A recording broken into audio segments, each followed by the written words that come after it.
D'abord, je tiens à remercier l'ensemble de la délégation sportive guinéenne. Et quand je dis délégation, c'est et l'équipe, les journalistes et les supporters.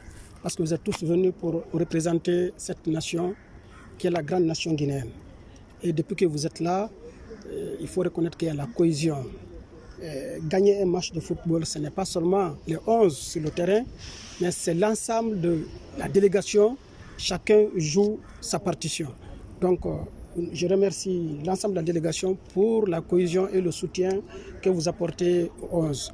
Et je suis ici, je suis porteur d'un message, le message du président Alpha Condé et de son gouvernement pour féliciter l'équipe pour les différentes victoires, pour leur vaillante prestation, mais les encourager pour les prochains matchs et leur dire qu'aujourd'hui, les 15 millions d'habitants de Guinée ont les yeux fixés sur Dar Salam et ces 15 millions attendent le trophée.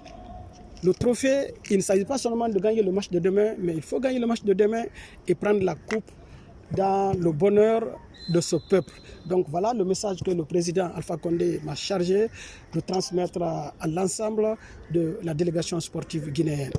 Mais je ne saurais terminer mon intervention sans féliciter la Fédération guinéenne de football, à sa tête le président de la fédération, mon frère Antonio Souaré, pour tout ce que cette fédération apporte autour. Parce que nous sommes l'État, nous apportons les conditions financières, le soutien institutionnel et le soutien financier, mais le soutien technique, c'est la fédération.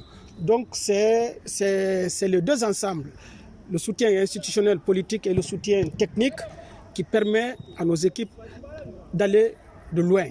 Donc il faut féliciter la fédération pour le rôle qu'il joue autour de l'équipe.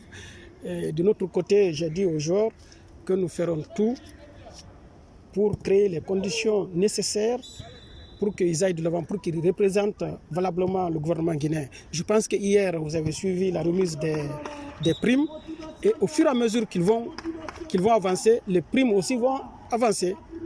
C'est sûr, comme je l'ai dit de notre côté, nous ferons tout pour que les jeunes Guinéens soient à mesure de représenter valablement le peuple de Guinée.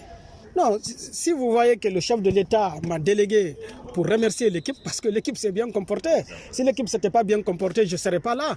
Donc je suis là avec beaucoup de fierté et beaucoup de joie. Et je suis sûr que demain, après le match, que tout le peuple de Guinée va danser encore pour dire que désormais nous allons pour prendre la coupe dans le bonheur, une fois de plus, des 15 millions d'habitants de Guinée. D'abord, je tiens à vous dire que la Guinée est un pays de foot. Si vous prenez aujourd'hui le dernier match guinéen contre le Sénégal, quand vous prenez la majeure partie des joueurs sénégalais, ils viennent des écoles de foot. Il y a plusieurs, il y a le Djambar, l'Institut de Djambar, le Génération Foot et d'autres. Mais nous, ces jeunes, comme j'aime le dire, c'est les jeunes de la rue. Mais ils sont nés déjà sportifs, ils sont nés footballeurs. Tout jeune Guinéen qui naît, déjà, c'est un génie. Donc, il n'y a pas de secret dedans. Nous sommes nés, même moi qui vous parle, Antonio, il n'y a pas un Guinéen qui n'a pas pratiqué le football. Mais depuis l'arrivée du président Alpha Condé, nous avons cherché à avoir une nouvelle politique sportive. On crée des conditions pour les jeunes, les primes, les conditions de voyage, les conditions d'hébergement, les primes, les conditions de nourriture. Toutes les conditions sont réunies. Mais je vous informe aujourd'hui, avec la construction de l'académie de Yorokogia et le centre technique sportif de Ndongo, aujourd'hui, nous pouvons vous dire que les années à venir, la Guinée n'aura plus de concurrents en Afrique. Ça, ce que je vous dis, je le crois fermement. Donc, la Guinée aujourd'hui, comme par le passé, je tiens à vous dire que la Guinée a été triple champion d'Afrique. La Guinée a été le seul pays qui a gagné 3 coupes de clubs champions et au match aller et au match retour. En 1972, on a gagné contre l'Ouganda à Conakry au match aller et gagné la finale, le match retour à Kampala. En 1976, je crois, on a gagné contre le Nigeria. Au stade Surulere. On a gagné le match aller à Conakry, on a gagné le match retour. Et contre le Ghana en 1978, on a gagné le match aller à Accra et le match retour à Conakry.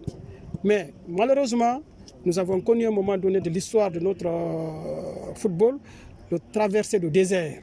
C'est ça qu'aujourd'hui nous sommes en train de récupérer, de capitaliser pour revenir réoccuper la place qui nous appartient. Donc ça, je vous rassure, là, il n'y aura pas match. Déjà, vous avez suivi le tirage au sort. Il n'y a pas de petite équipe, mais je suis sûr que nous prendrons la tête de ce groupe. Je vous rassure que le Nigeria viendra après.